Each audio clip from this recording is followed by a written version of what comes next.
오늘 우리는 기독교 역사상 가장 중요한 부활절을 맞이하여서 예배를 드립니다. 얼마나 기쁜지 모릅니다. 우리 주님께서 사망 권세 깨뜨리고 부활하신 줄 믿습니다. 이 부활의 권능으로 우리들의 인생을 살아갈 때 기쁨과 감사함으로 살아갈 수 있기를 주님의 이름으로 축원합니다. 저는 오늘 이 부활절을 맞이하여서 성경이 가르치는 부활의 진리를 확실하게 깨닫기를 원합니다. 부활은 세상에 어떤 종교에도 없는 성경의 진리입니다. 한국에도 많은 종교가 있지만은 부활을 가르치는 종교는 없습니다. 불교는 윤회설을 가르치고 있습니다. 그런가 하면은 토속 종교는 죽으면 그만이라고 하는 소멸설을 가르치고 있습니다. 고린도 교회, 그때 당시에 고린도 교회 성도들이 살았던 헬라 문화권에 있는 사람들도 부활은 아주 생소한 것이었습니다. 성경에 기록된 이 부활, 교회에서 부활에 대하여서 가르치고 있지만은 어쩌면 우리 가운데도 부활에 대하여서 많은 의문을 가진 분들도 있을 것입니다. 근데 그들이 마음에 품었던 의문이 오늘 본문에 이렇게 등장을 하고 있습니다. 15장 35절에 있는 말씀입니다. 누가 묻기를 죽은 자들이 어떻게 다시 살아나며 어떤 몸으로 오느냐 하리니. 질문은 두 가지였습니다.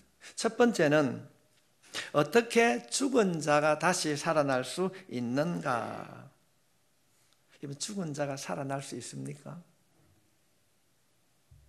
부활 자체에 대한 의문이었고, 또 하나는 부활한다면은 과연 어떤 몸으로 다시 살아나는가? 부활의 몸에 관한 질문이었습니다. 부활 자체에 대한 질문과 부활에 관한 부활의 몸에 대한 질문을 했습니다. 사실 우리가 겉으로 드러내지는 않고 있지만은 많은 성도들이 오늘날에도 이런 질문을 마음에 품고 살아갈 수 있습니다. 어떻게 죽은 자가 살아날 수 있는가? 어쩌면 우리 중에도 이런 의문을 가지고 있을 수 있습니다.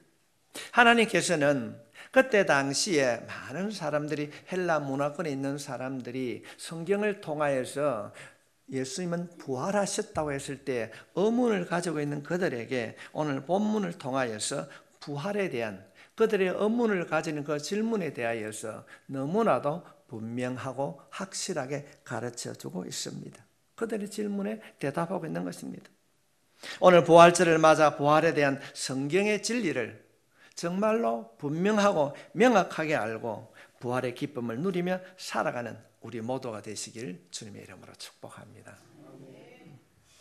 그렇다고 한다면 죽은 자가 어떻게 살아날 수 있는가?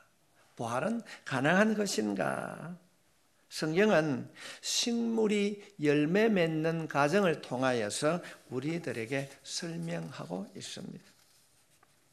부활은 가능하며 부활은 어떻게 이루어지는가? 바울은 이 질문에 대하여서 우리가 지금 경험하고 있는 자연의 법칙을 통하여서 설명하고 있습니다. 15장 36절에 있는 말씀입니다. 어리석은 자여, 내가 뿌리는 씨가 죽지 않으면 살아나지 못하겠고.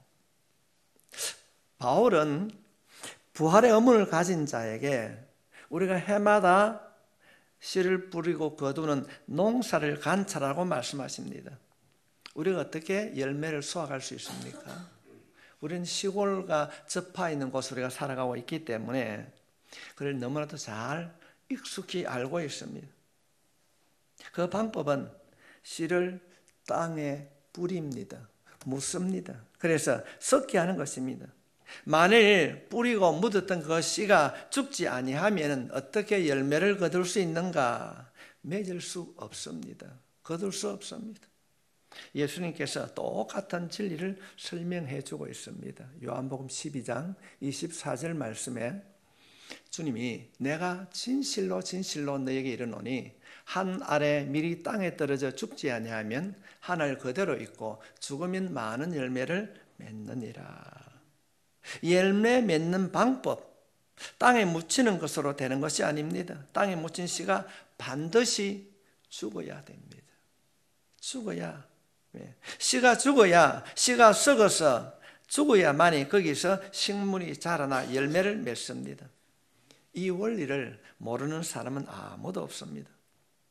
우리는 이 원리를 알고 이 원리에 의해서 지금도 우리가 생명을 유지하고 살아가고 있습니다. 그래서 바울은 어떻게 죽은 자가 다시 살아날 수 있는가, 부활에 대하여서 의문을 품은 자들에게 오늘 이 말씀을 설명하면서 부활을 믿지 못하는 자들에게 어리석은 자라 그렇게 한탄을 합니다. 해마다 농사를 지으면서 씨가 죽음으로 그 죽은 씨로 식물이 다시 살아나고 열매를 맺는 것, 그걸 보면서 우리가 그로 인하여서 생명을 유지하고, 그런데도 어떻게 부활이 없다고 하는가, 어떻게 부활이 없다고 말할 수 있는가, 이것이 바울의 반문이었습니다.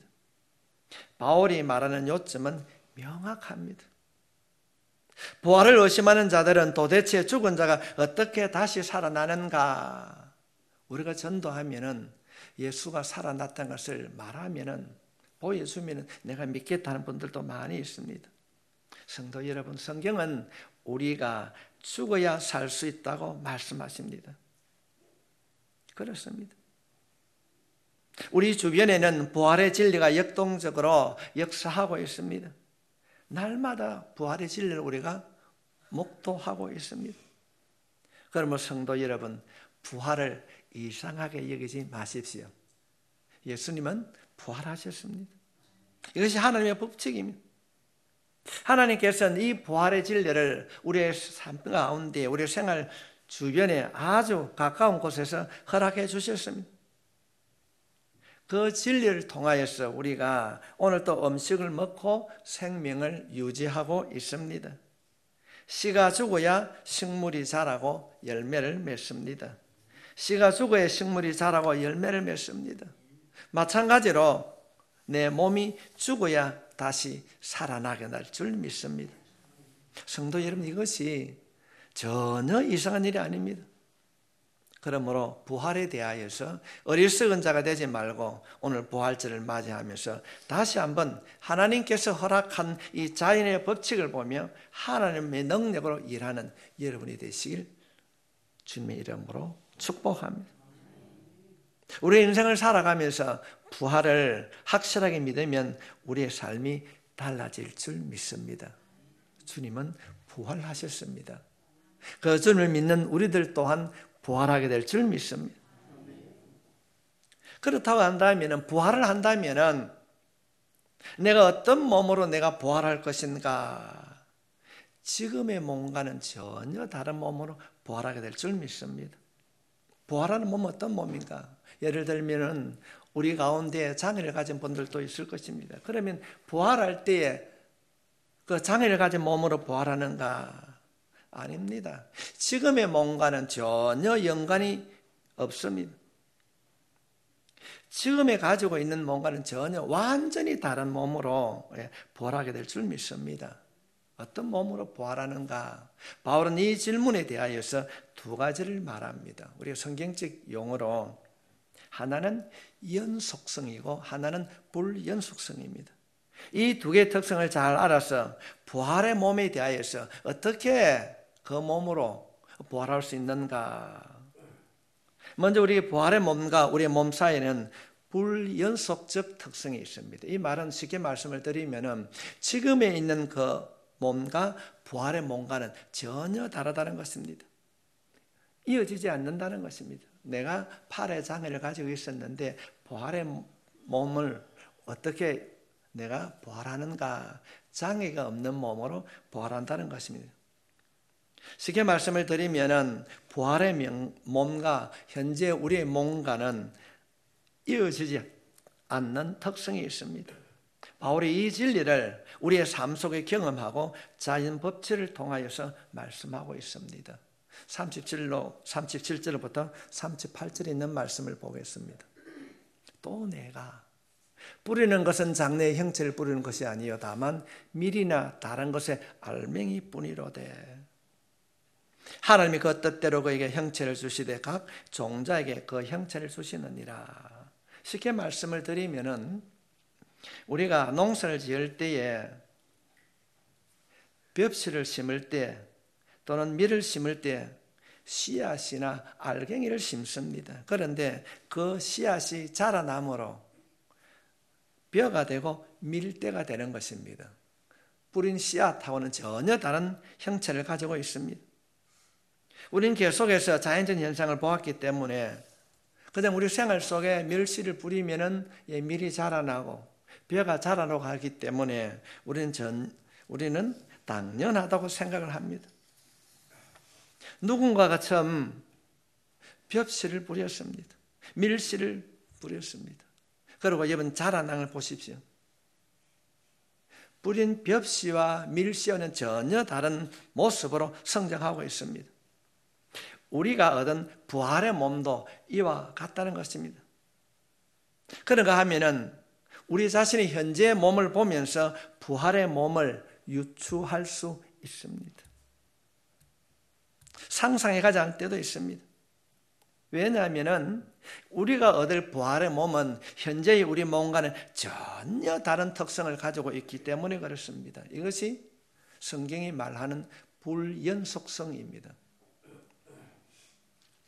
좀 더 쉽게 말씀을 드리면 하나님께서 어떤 몸으로 우리를 부활시켜 주시는가 38절에 있는 말씀입니다. 하나님이 그의 뜻대로 그에게 형체를 주시되 각 종자에게 그 형체를 주시느니라. 무슨 말입니까? 밀과 밀씨와 밀대는 전혀 다릅니다. 형체가 전혀 다릅니다. 그러나 그 안에 공통적인 특성이 존재합니다. 각각의 종자는 이미 그 안에 나타나지 않지만 자라날 나무의 특성을 품고 있습니다. 요즘 말로 하면은 그 종자의 DNA를 가지고 있습니다. 우리가 부활하신 몸을 자세히 관찰하면 이 두 가지 특성이 잘 나타나고 있습니다. 그래서 우리는 이 두 가지 특성을 바르게 이해해야 될 줄 믿습니다. 예수님은 이 땅에 오실 때에 우리의 육신의 몸을 가지고 계셨습니다. 그래서 우리가 알아볼 수 있었고 주님의 손에 못자국, 발에 장자국이 있었습니다. 이것은 연속성입니다. 그러나 예수님께서 부활하시고 난 이후에 그 몸은 전혀 다른 속성을 가지고 있었습니다. 예를 들면 예수님께서 부활하시고 제자들이 있는 그 방에 문이 닫혀 있는데도 영의 모습으로 나타나셨습니다. 그리고 우리가 알고 있듯이 예수님께서 성천하실 때에 구름을 타고 하늘로 올라가셨습니다. 시공간을 완전히 초월하는 몸이었습니다. 우리의 몸으로는 이해할 수가 없습니다. 고린도전서 15장 39절에 있는 말씀입니다. 육체는 다 같은 육체가 아니니 하나는 사람의 육체요 하나는 짐승의 육체요 하나는 새의 육체요 하나는 물고기의 육체라. 하늘에 속한 형체도 있고 땅에 속한 형체도 있으나 하늘에 속한 것의 영광이 따로 있고 땅에 속한 것의 영광이 따로 있으니 해의 영광이 다르고 달의 영광이 다르며 별의 영광도 다른데 별과 별의 영광이 다르도다.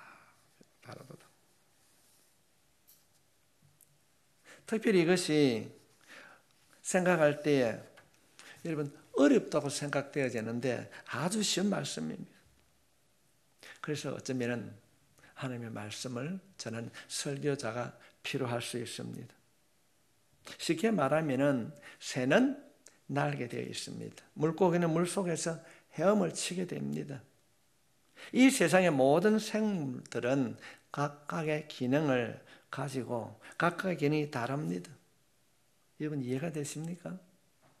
이와 같이 이 땅에서의 몸의 기능이 있고 영광이 있고 부활의 몸, 우리가 새롭게 부활의 몸으로 있고 부활했을 때에 그의 기능과 영광이 따로 있다는 것입니다. 다르다는 것입니다. 이 땅의 몸의 기능과 영광이 다른 것처럼 우리의 부활의 몸과 기능이 다르다고 하는 것을 말씀하고 있는 것입니다. 우리가 얻게 되는 부활의 몸과 기능들은 지금 우리가 가지고 있는 것들과 뭔가 어떻게 다른가? 오늘 본문에서는 세 가지를 말씀하고 있습니다. 부활의 몸의 특징 첫 번째가 부활의 몸은 영원히 쇠하지 않습니다. 할렐루야. 부활의 몸은 영원히 쇠하지 않습니다. 41절 말씀을 보겠습니다. 죽은 자의 부활도 그와 같으니 썩을 것으로 심고 썩지 아니할 것으로 다시 살아나며. 영원히 사는 것은 모든 인류의 소망일 것입니다. 오죽했으면 중국의 진시황은 영원히 살기 위하여서 불로처를 구하려고 세상을 뒤졌을까요? 성도 여러분, 그러나 우리가 얻을 부활의 몸은 병들지 않고 늙지 아니하고 영원히 살게 될 줄 믿습니다. 영원히 살게 됩니다. 성도 여러분, 우리가 얻은 이 부활의 몸은 영원히 산다고 하는 사실을 믿을 수 있길 바랍니다. 우리 자신이 얻을 부활의 몸의 특징의 첫 번째가 영원히 산다는 것, 영원히 쇠하지 않는다는 것이고, 두 번째로는 죄와는 전혀 상관이 없습니다. 야고보 사도는 욕심이 잉태한 즉 죄를 낳고 죄가 장성한 즉 사망을 낳느니라. 여러분, 죄가 없습니까? 라고 물었을 때 다 있다고 그래요. 그러면 죽을 수밖에 없지 않습니까? 그러나 부활의 몸은 쇠하지 아니하며 죄와 상관이 전혀 없습니다. 15장 43절 말씀을 보면 주님이 말씀하고 있어요. 욕된 것으로 심고 영광스러운 것으로 다시 살아나며 약한 것으로 심고 강한 것으로 다시 살아나며. 우리가 죄를 짓는 이유는 우리 안에 타락한 성품이 있기 때문에 그렇습니다. 아무리 기도해도,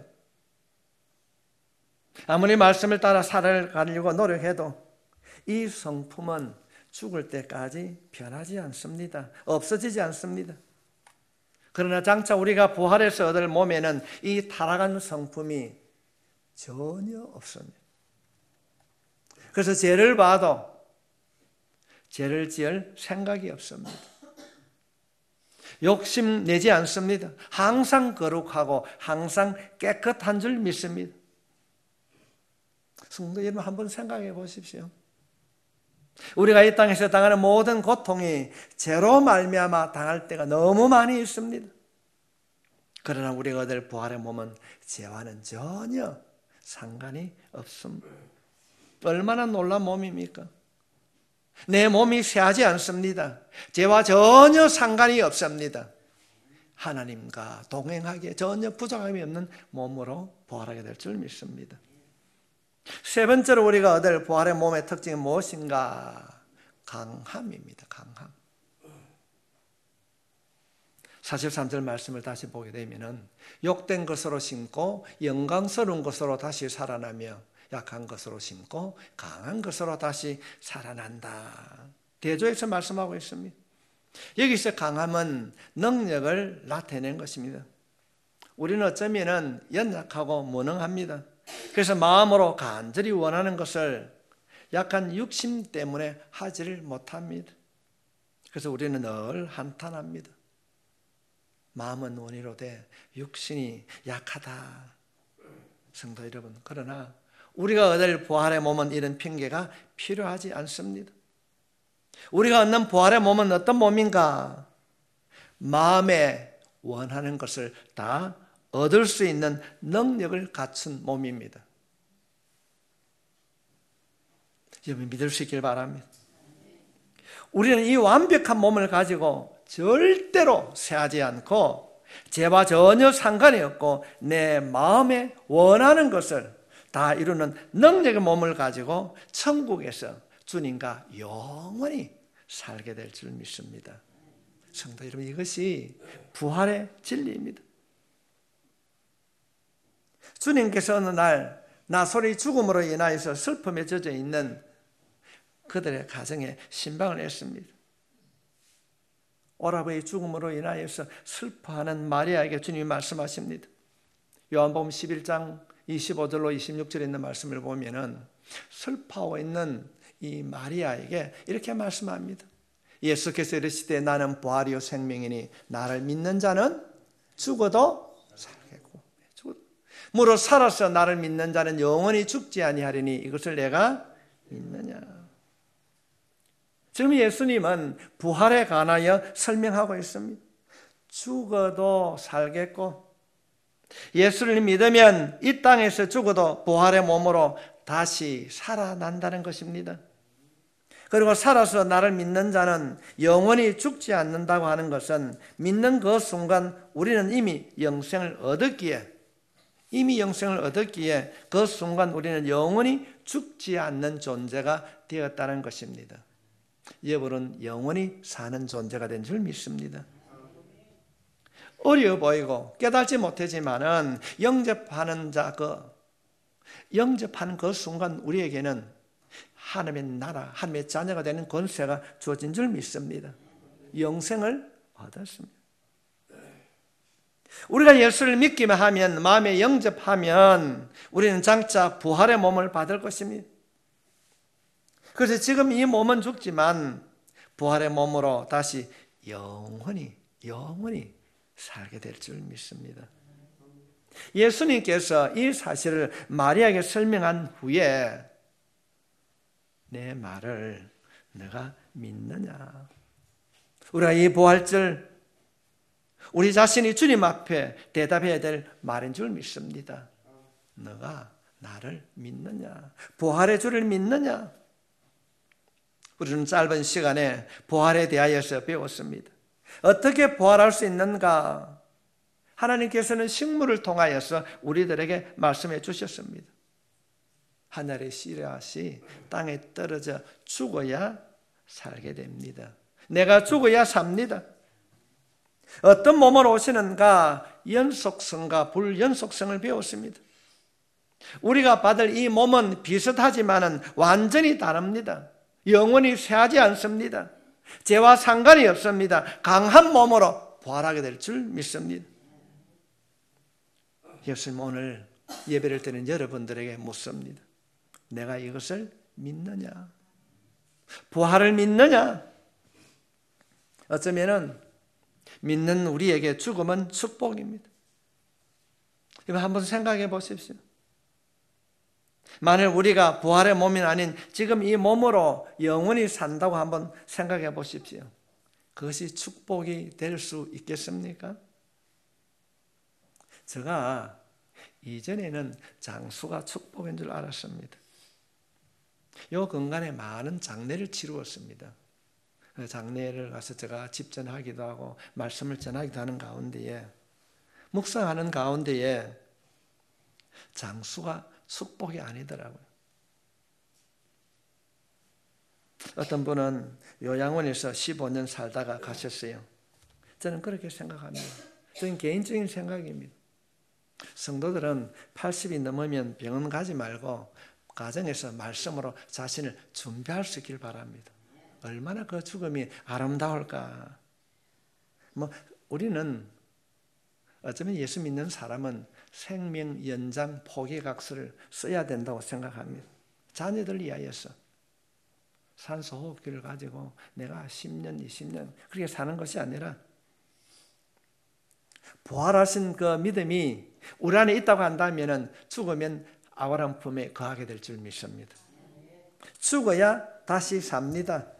미랄이 썩어야 다시 사는 것처럼 우리의 몸도 죽으면 끝나는 것이 아니라 내가 예수님을 믿었기 때문에 내 안이 영이 살아나게 될 줄 믿습니다. 우리는 반드시 영원히 살게 됩니다. 그래서 믿는 자들에게는 죽음이 축복합니다. 사망이 우리를 어떻게 할 수 없습니다. 사망이 두려운 것이 아닙니다. 죽어야 다시 삽니다. 우리는 부활의 몸을 가지고 영원히 쇠하지 않는 몸으로 천국에서 주님과 함께 살게 될 것입니다. 내가 이것을 믿느냐? 우리 믿읍시다. 이 사실을 믿읍시다. 오늘 이 시간에 이 말씀을 마지막으로 함께 읽고 마치도록 하겠습니다. 고린도전서 15장 49절 말씀입니다. 같이 읽겠습니다. 시작. 우리가 흙에 속한 자의 형상을 입은 것이 또한 하늘에 속한 이의 형상을 입으리라. 아멘. 부활의 소망을 두고 살아간다면 고난, 고통, 죽음을 이길 수 있습니다. 옆에 있는 성도들 얼굴 한번 보십시오. 얼굴이 환합니까? 죽을 상이면은, 염려와 근심하는 상이면은 믿음이 없는 것입니다. 우리는 예수 믿는 사람들은 얼굴에 빛이 나야 합니다. 왜요? 죽음이 두렵지 않은데 왜 죽을 상을 짓고 살아갑니까? 염려와 관심, 문제 때문에 힘들어합니까? 기도하면 풀어주실 줄 믿습니다. 우리는 이 부활의 소망을 붙들고